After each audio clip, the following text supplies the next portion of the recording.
31 ოლიმპიური თამაშები 2016 წელს ბრაზილიაში აგვისტოში გაიმართება. ქართველმა მოფარიკავეებმა ლიცენზიის მოსაპოვებლად მზადება უკვე დაიწყეს. ისინი თბილისში ნუგზარ ასათიანის სახელობის დარბაზში ვარჯიშობენ.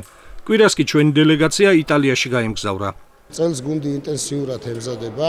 პირველი მსოფლიო თასის ეტაპი 2015 წლის ტარდება ამ თვის ბოლოს იტალიის ქალაქ პადოვაში, სადაც ასევე ჩატარდება ევროპის თასის ეტაპიც, სამი შეჯიბრება ერთად.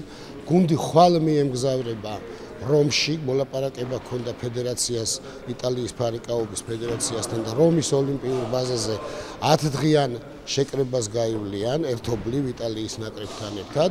შემდეგ რომიდან გადავლენ პადოვაში და გამოვlen მსოფლიო თასის ეტაპზე და ევროპის თასის ეტაპებზე.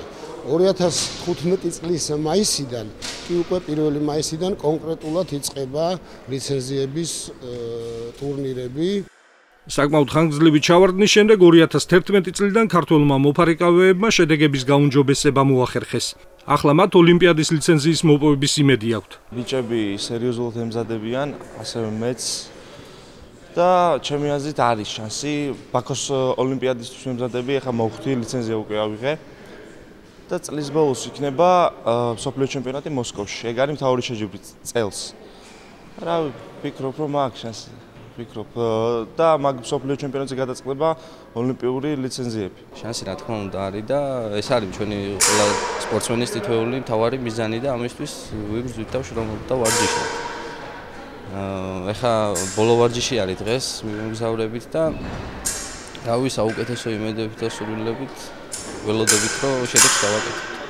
აღსანიშნავია რომ ქართველ სპორტსმენებს პროგრესი დაუფასდათ. მათი წინსვლა დაინახეს და დაფინანსება გაუზარდეს.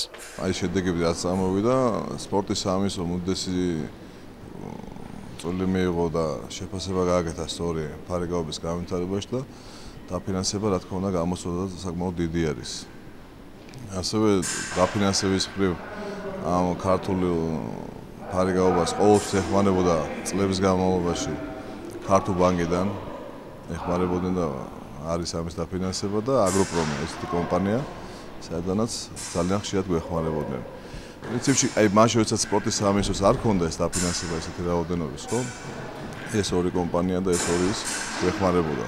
მე უკვე შედეგებმაც მოიმატა უკვე სპორტის სამინისტროს რა თქმა უნდა, თითქოს ეს დღევანდელ მინისტრის პირობებში უფრო გაიზარდა დაფინანსება. და შედეგები და გამომდინარე, ისეთ არის არაფერი არ მოხდა. ნაკრების მთავარი მწვრთნელი მერაბ ბაზაძე იმედოვნებს, რომ ჩვენი მოფარიკავეებისთვის 2015 წელი წარმატებული იქნება. ყავს 4-5 კანდიდატი, რომლებსაც შეუძლიათ ამ ლიცენზიის მოპოვება. რიოში გოგონა ყავს 2 და სადღაც 3-4 მოხმალავეთა ბიჭები არიან, რომლებიც ტიტულოვანები არიან უკვე და მსოფლიოში მათ ცნობენ უკვე და გარკვეული წარმატებები აქვთ ამ ბავშვებს.